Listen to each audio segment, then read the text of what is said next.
Hello student, कैसे हैं आप सब। एक बार पुनः से कोचिंग क्लासेस पर स्वागत है। उम्मीद करता हूं आप सब अच्छे होंगे, मस्त होंगे, बेहतर होंगे, आपकी पढ़ाई बेहतर चल रही होगी। बच्चों, आज का जो हमारा टॉपिक है बच्चों, यहाँ पर धारावाही वृत्ताकार लूप के अक्ष पर चुंबकीय क्षेत्र की तीव्रता। जैसा कि आप लोगों को एक दिख रहा है, वृत्ताकार लूप है, इसमें हम धारा बहा देते हैं बच्चों, धारा आई। ठीक है, इस वृत्ताकार लूप का केंद्र हम मान के चलते हैं आपका O है और इसकी त्रिज्या कैपिटल R मान के चलता हूं। इसके अक्ष से मान लो यहां से x दूरी मान लेता हूं। x दूरी पर एक बिंदु P है जिस पर हमें चुंबकीय क्षेत्र ज्ञात करना है। क्वेश्चन कैसे आएगा, धारावाही वृत्ताकार लूप के अक्ष पर चुंबकीय क्षेत्र निकालना है। तो हमारा धारावाही वृत्ताकार लूप है, इसके अक्ष पर हमें किसी भी बिंदु पर चुंबकीय क्षेत्र की तीव्रता निकालनी है। तो हमें एक वृत्ताकार लूप की कल्पना करनी होगी कि हमारे पास कैपिटल R त्रिज्या और O केंद्र का एक वृत्ताकार लूप है। इसके अक्ष पर केंद्र से x दूरी पर एक बिंदु P है जिस पर चुंबकीय क्षेत्र की तीव्रता ज्ञात करनी है। जो चीज बच्चों माना लिखना है, मैं आपको समझा रहा हूं, उसी दर से आपको लिखना, जिस प्रकार से मैं आपको यहां पे समझा रहा हूं कि मेरे पास एक वृत्ताकार लूप है जिसकी त्रिज्या R, केंद्र O है। यहां पर आपका जो धारा है वो I प्रवाहित हो रही है। केंद्र O से x दूरी पर एक बिंदु P है बच्चों जिस पर हमें चुंबकीय क्षेत्र की तीव्रता ज्ञात करनी है। अब जैसे हमने कहा, इसके किसी भी बिंदु पर अल्पांश मान सकते हैं। जैसे हमारे पास एक अल्पांश यहाँ पर A है, मान के चलता हूं, और नीचे भी एक अल्पांश होगा A डैश। मतलब ये वृत्ताकार लूप में हम कई अल्पांश मान सकते हैं, ऐसा नहीं है कि हम एक ही अल्पांश माने। अब इस अल्पांश से दूरी मैं कह देता हूं स्मॉल r है, तो इससे भी दूरी स्मॉल r होगा बच्चों। प्रत्येक बिंदु से P की दूरी, जो आपका वृत्ताकार लूप होगा उसके प्रत्येक बिंदु से P की दूरी समान होगी। R है तो R होगी, कोई दिक्कत नहीं इसमें। प्रत्येक बिंदु की मैं बात करूं, चाहे आपका ये बिंदु हो ये बिंदु, हर जगह से दूरी आपका समान होगा। ये कुछ इस प्रकार से रहता बच्चों, मैं आपको थोड़ा सा समझा देना चाहता हूं। जैसा कि मान लो आपको ये दिख रहा है, ये दिख रहा है वृत्ताकार लूप है। ठीक है, ये वृत्ताकार लूप, ये आपको दिख रहा होगा वृत्ताकार लूप, और यहाँ पर मान लो अक्ष है। तो आप इस बिंदु से, किसी भी बिंदु से, यहाँ के किसी भी बिंदु की आप देखोगे दूरी समान रहेगी। यानी जो आपका वृत्ताकार लूप है उसके किसी भी बिंदु से लेकर चलेंगे तो अक्ष की दूरी समान रहेगी। आप किसी भी पॉइंट, अब आपको दिख रहा होगा कि यहाँ से दूरी अधिक हो जाएगा, यहाँ से कम हो, ऐसा नहीं है। इसको आप ऐसा ऐसा करोगे ना, ऊपर नीचे जो वृत्ताकार लूप, और इधर बिंदु रखोगे बच्चों तो समान दूरी रहेगा। तो यानी वृत्ताकार लूप के किसी भी बिंदु से हम P की दूरी बात करें तो स्मॉल r ही मानकर चलते हैं। यहाँ पर बच्चों ये बिंदु P पर अल्पांश, जैसे यहाँ पर एक अल्पांश है, छोटा सा अल्पांश, ऐसे अल्पांश यहाँ है, तो इस अल्पांश के कारण कहीं ना कहीं चुंबकीय क्षेत्र की दिशा होगी, चुंबकीय क्षेत्र की तीव्रता होगी। तो यहाँ पर मैं चुंबकीय क्षेत्र की तीव्रता मैं कहता हूँ, मान के चलता हूँ यहाँ पे dB है। एक निश्चित दिशा होगा बच्चों, चुंबकीय क्षेत्र का एक निश्चित डायरेक्शन होता है, और एक ऐसे ही नीचे अल्पांश है, इसके कारण भी चुंबकीय क्षेत्र होगी। तो कुछ यहाँ पर मैं और कर देता हूँ, ये भी आपका चुंबकीय क्षेत्र है।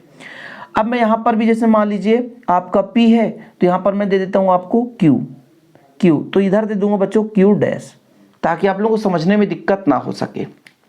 अब देखिएगा, यहाँ पर कुछ ना कुछ कोण बना होगा, तो मैं मान के चलता हूँ यहाँ पे जो कोण बना वो फाई है, यहाँ पे जो कोण बना ये फाई है बच्चों। अब इसको हम दो घटकों में वियोजित कर सकते हैं। दो घटकों में वियोजित करने का मतलब ये है कि जैसे मान के चलता हूँ एक अक्ष ये हो गया, एक अक्ष ये हो गया, इसको मैं डिनोट कर देता हूँ n, और इसको मैं दे देता हूँ n डैश। तो इसको मैं दो घटकों में वियोजित कर सकता हूं। अब दो घटकों में वियोजित करने का तात्पर्य है, कैसे वियोजित करना है बच्चों, ये चीज भी हम आपको थोड़ा सा यहाँ पर शेयर कर देते हैं ताकि आप लोगों को दिक्कत ना हो सके। जैसे मान के चलता हूं, मेरे पास कुछ इस प्रकार से एक कोण बना है थीटा। ठीक है, क्या बच्चों, थीटा या फाई, इसका मान dB है, इसका मान dB है। यहां से मैं डाल दूं तो लंब बन जाता है, तो ये आपका बन जाता है 90 डिग्री। ठीक है, थोड़ा समझने की कोशिश करेंगे आप लोग, तभी चीजें क्लियर हो पाएगी। यहाँ पर आपका P है, यहाँ पर आपका N है, यहाँ पर आपका Q है। अब मैं आपसे कह दूं कि साइन फाई बराबर कितना होगा, आप ही बताओ कितना होगा बच्चों, साइन फाई बराबर। तो आप कहोगे साइन फाई का मतलब होता है लंब, ये आपका लंब है, कोण के सामने वाली भुजा लंब है, मतलब NQ बटे कर्ण, कर्ण मतलब PQ। यानी ये जो आपका लंब है कोण के सामने वाली भुजा, NQ का मान आ जाएगा PQ का मान कितना है, dB है, dB साइन फाई। ठीक है, यानी इस दिशा में आपका क्या आएगा, dB साइन फाई आएगा। ठीक है, इस दिशा में देख लो जरा, मैं इसी डायग्राम को बनाया हूं, मतलब यहाँ पे यदि मैं लंब डालूं तो इस दिशा में आपका dB साइन फाई आएगा, मतलब आपका जो ये देखो एक दूसरे के समांतर है ना, इस दिशा में dB sin phi, तो यहाँ पर चुंबकीय क्षेत्र की तीव्रता dB sin phi होगा। इसके बाद बच्चों मैं आपसे कह दूं cos phi लगा दूं तो आधार बटे, इसके लिए आधार होगा Pn बटा PQ, तो Pn बराबर हो जाएगा बच्चों, इधर पक्षांतर हो जाएगा, PQ का मान dB है, dB cos phi। मतलब इसके लिए मैं बात करूं लंबवत ऊपर की ओर यदि मैं बात करूं तो इसका मान आ जाएगा बच्चों dB cos phi, dB cos phi। तो ये दिशा में dB cos phi और इधर dB sin phi।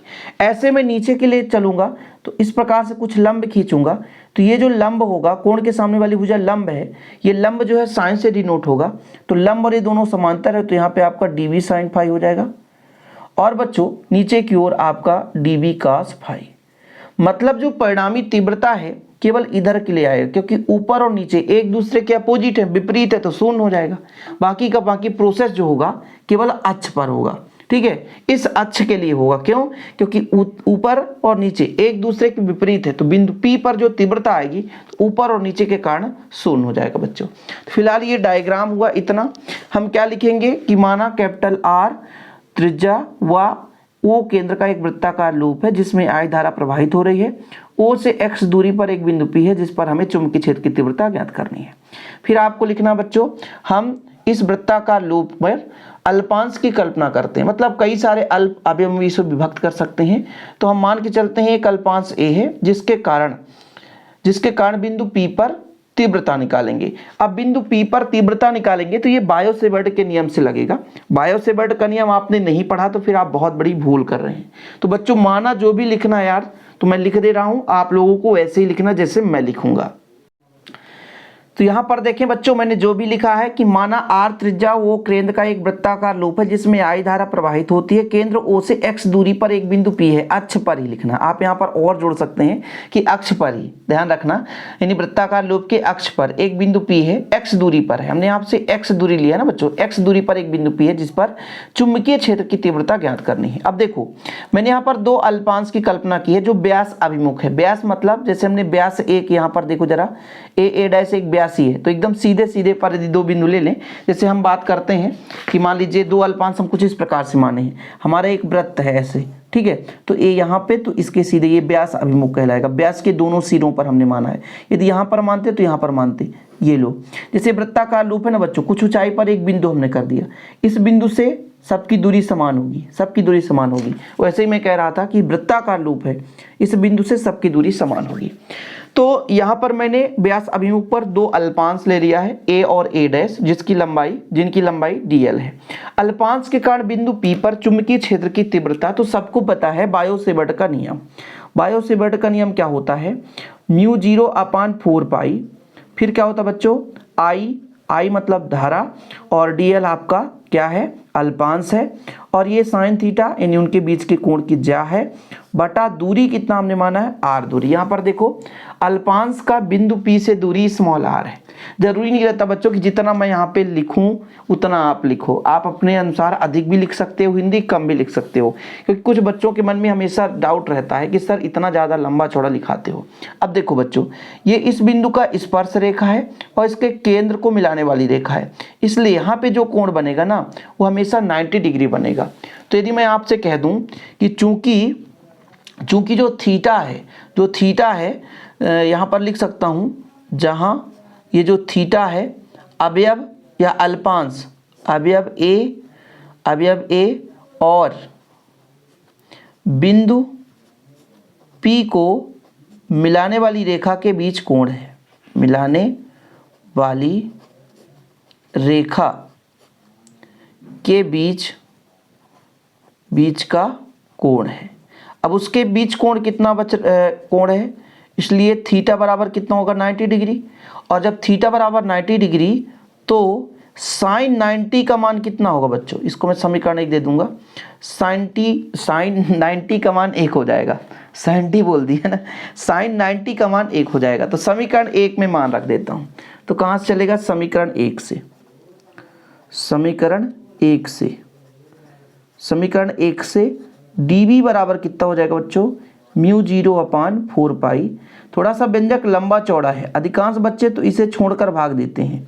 यहाँ पर साइन 90 करता मैं बटा r²। तो कुल मिलाकर के यहाँ पर मैं लिख सकता हूँ dv बराबर म्यू 0/4 पाई IDL बटा r²। और इसको मैं समीकरण 2 दे दूंगा, कोई परेशानी नहीं है। यहाँ तक चीज़ें क्लियर होनी चाहिए, सीधा फंडा बच्चों। अभी मैंने कहा कि अल्पांश के कारण है, एक अल्पांश के कारण, इसी प्रकार दूसरे अल्पांश के कारण भी होगा, तो इसलिए आप परेशान मत होना, ठीक है। अब थोड़ा समझिएगा कि मैं कुछ यहाँ पे कोण मान कर चलता हूँ कि यहाँ पे कोई कोण होगा, वो आपका है बच्चों फाई, ठीक है। क्या है? फाई। यहाँ पर भी दोनों का कोण सेम है, जो यहाँ कोण है वो यहाँ पर भी कोण है, दोनों का कोण सेम है। बिंदु P पर मैं आपसे यदि कह दूं, बिंदु P पर ये जो dv को दो घटकों में वियोजित कर सकते हैं, दो घटकों में वियोजित कर सकते हैं। भाई ध्यान रखो, एक आपका अल्प अवयव a है, इसके कारण जो बिंदु P पर है, मतलब यहाँ पर आपसे कह दूं कि अल्प अवयव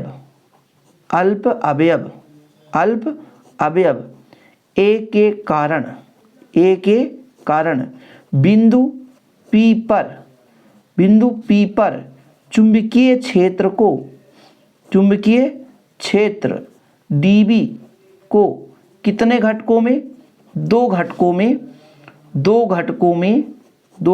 में क्या कर सकते हैं बच्चों? वियोजित किया जा सकता है, वियोजित कर सकते हैं। यानी दो घटकों में वियोजित किया जा सकता है, यानी दो घटक में आएगा। दो घटक में कैसे आएगा? पहला तो मैंने आपको बताया था, एक तो dv cos फाई है बच्चों, और दूसरा जो है dv sin फाई है। देखो जरा, यहाँ पे मैंने दो घटक बताया था। ये जो आपका लंब होता है ये अक्ष के अनुदिश है, और ये जो dv cos फाई है ये अक्ष के लंबवत है।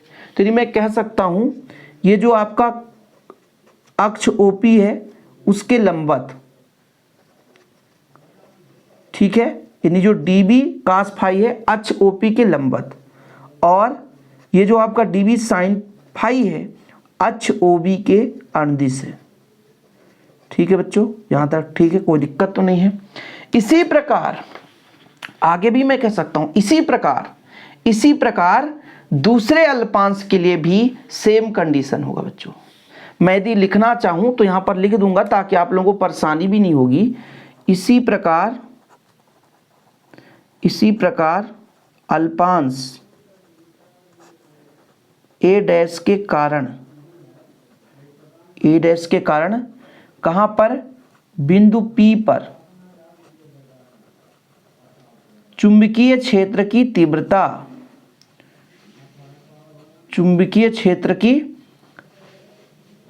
तीव्रता dv बराबर म्यू 0/4 पाई सेम होगा बच्चों IDL बटा r²। और वहां पर भी हम दो घटकों में वियोजित कर सकते हैं, है ना, जिसमें dv के दो घटक, पहला आपका कौन सा? Same process dv cos phi, और दूसरा आपका बच्चों dv sin फाई।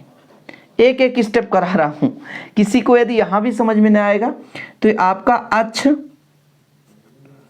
OP के लंबवत ON डैश दिशा में, ठीक है, और ये जो आपका अक्ष OP के अनुदिश, ये कहां से समझ में आएगा? तो स्टार्टिंग में मैं इसीलिए बता देता हूं। देखो ये आपका PN के अनुदिश है ना, चलो भैया PN, यहाँ पे PN डैश और यहाँ पर PN दिशा में। देखो भाई, ये जो dbs को दो घटकों में वियोजित किया, तो ये जो आपका लंब बनता है ना बच्चों वो dv sin फाई है। तो ये आपके अक्ष के अनुदिश होगा, चाहे इस दिशा में जाए चाहे इस दिशा में, अक्ष के अनुदिश ही है, ये लंबवत है। ऐसे यहाँ पर भी ये लंबवत है, dv cos फाई लंबवत है, और ये आपका अक्ष के अनुदिश है।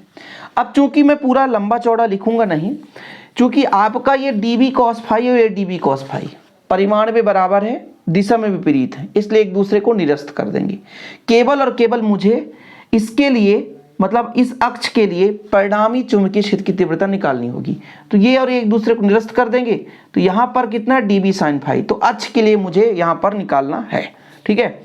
तो मैं यदि आपसे कह दूं कि जो लूप है उसके विपरीत दिशा में जो आपके लंबवत घटक है, लंबवत घटक एक दूसरे क्या कर देंगे, निरस्त कर देंगे। केवल और केवल हमारा तीव्रता जो है ओपी के अनुदिश वाले घटक के लिए होगा। तो यहां पर मैं आपसे कह देता हूं कि धारावाही वृत्ताकार लूप लिखेंगे।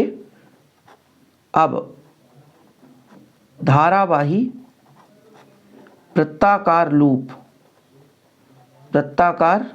लूप के अक्ष पर या मैं कह सकता हूं बिंदु P पर चुंबकीय क्षेत्र कैसे निकलेगा।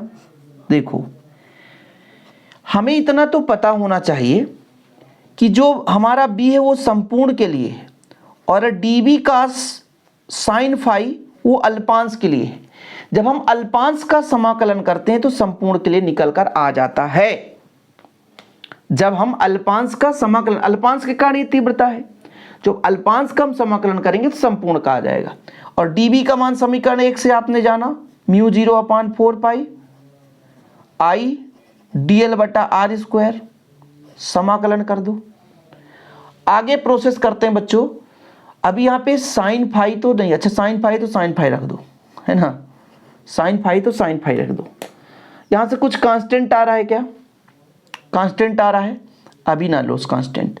अब देखना जरा, थोड़ा सा कंसेप्ट लगाना पड़ेगा भाई। यहाँ पर आपको साइन फाई का मान निकालना है।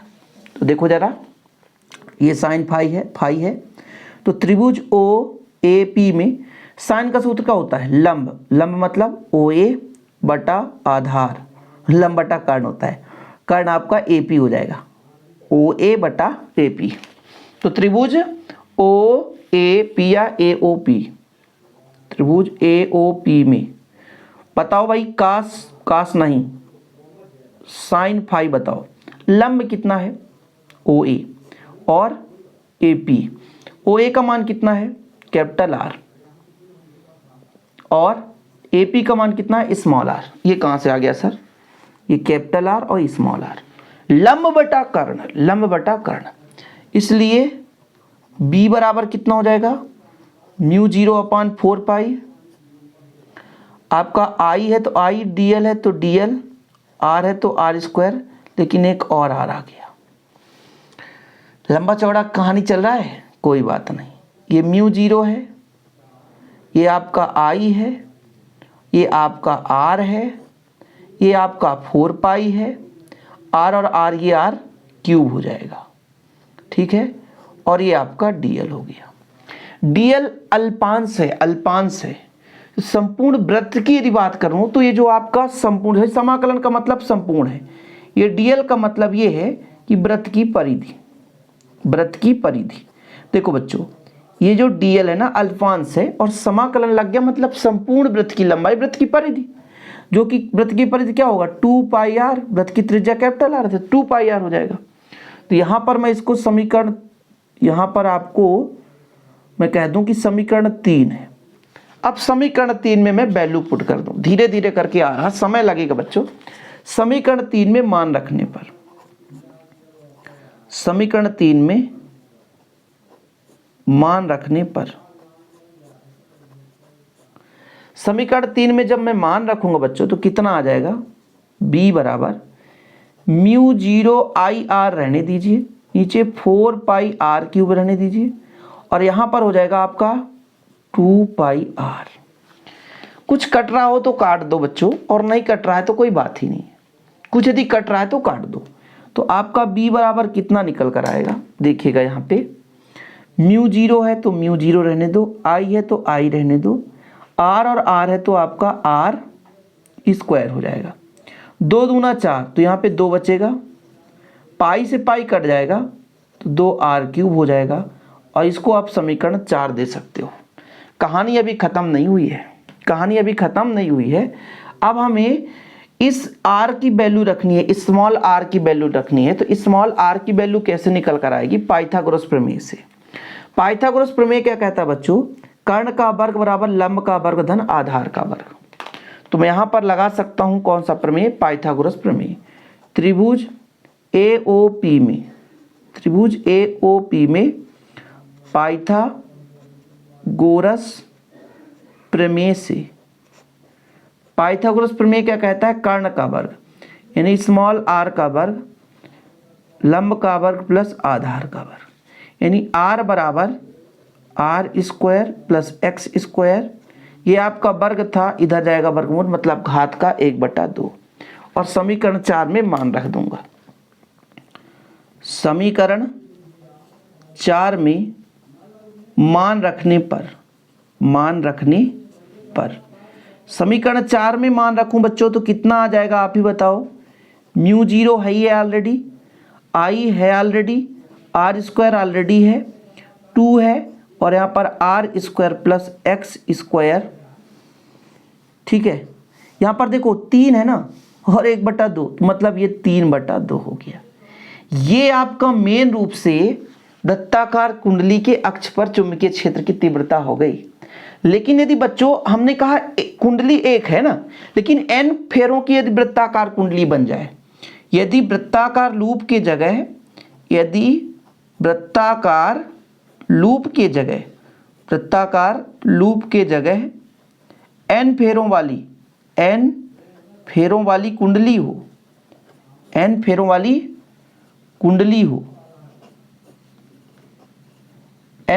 कुंडली हो तो जो b का मान कितना आएगा, म्यू 0 बच्चों n का गुणा कर दो ना, n गुना हो जाएगा, एक फेरे के लिए इतना है तो n फेरों के लिए n का गुणा कर दो, बस 2 है ही है, r स्क्वायर x स्क्वायर का पावर 3/2, ये n फेरों वाली कुंडली के लिए बच्चों, ठीक है। ये चीज हो गया।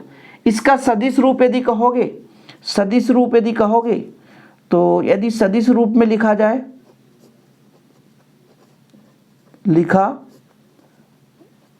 तो v वेक्टर हो जाएगा बच्चों। यहाँ पर आपका म्यू 0 है ही है, n रहने दो, i r स्क्वायर, इसमें कोई परिवर्तन नहीं है, बस थोड़ा सा डिफरेंस आपको यहाँ पे करना पड़ेगा, यहाँ पर कैप लगा दो बस, आई कैप, तो इसका सदिश फॉर्म में आ जाता है। यहाँ तक तो काम खत्म है। लेकिन बच्चों यहाँ पर 2 स्थितियाँ हैं, विशेष स्थितियाँ, उस पर हम थोड़ा सा चर्चा करेंगे।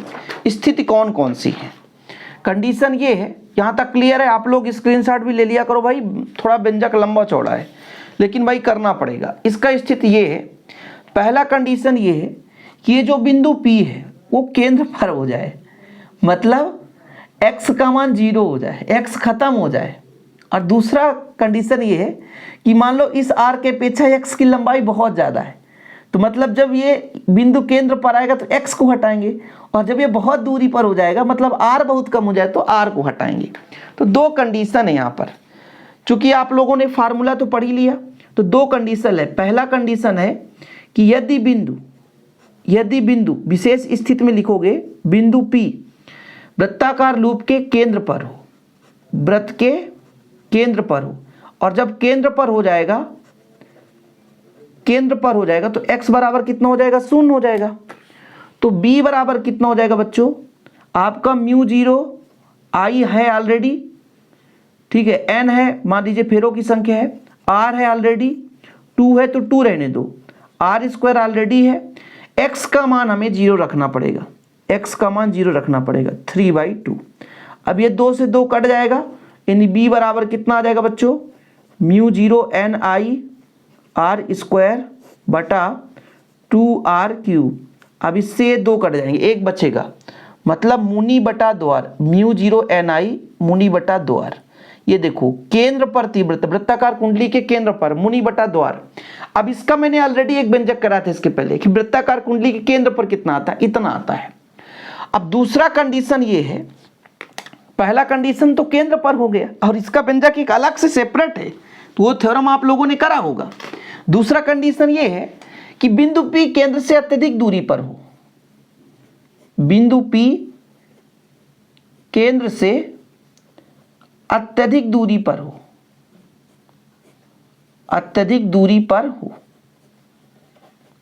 बिंदु P केंद्र से अत्यधिक दूरी पर हो, मतलब ज्यादा लंबाई चौड़ाई पर हो। तब क्या होगा बच्चों, ये b बराबर कितना हो जाएगा, mu 0 i n r square. देखो यहाँ पर ये चीज़ मैं कह रहा हूँ कि x का मान बहुत ज़्यादा हो, x का मान बहुत ज़्यादा, तो x को हम रखेंगे और r को उपेक्षा कर देंगे, मतलब 2r को हटा दो और x का स्क्वायर 3/2, ये कट जाएगा तो आ जाएगा आंसर म्यू 0 एन आई करो या आई एन करो, यहाँ पे आर स्क्वायर रहने दो और नीचे 2x का क्यूब, ये आंसर आ गया। तो दो कंडीशन भी लगा दिया मैंने ताकि आप लोगों को दिक्कत ना हो सके, और ये थ्योरम यहीं पे समाप्त हो जाता है। उम्मीद करता हूँ आप लोग अच्छे तरीके से तैयार कर लिए होंगे बच्चों, और वीडियो पसंद आए तो लाइक करके शेयर कर दें। ऐसी वीडियो पाने के लिए चैनल को सब्सक्राइब कर दें, बेल आइकन भी प्रेस कर लें। निरंतर आप लोगों के लिए मेहनत हम कर रहे हैं, बस आप लोग भी मेहनत करते रहिए। इसका डिस्क्रिप्शन पे ऐप का लिंक होगा, ऐप भी ज्वाइन कर सकते हैं, या इसका नोट्स लेना है तो कॉन्टैक्ट नंबर है 9685299149, इस नंबर पर आप कॉन्टैक्ट करके नोट्स ले सकते हैं। आज के लिए इतना ही। जय हिंद, वंदे मातरम।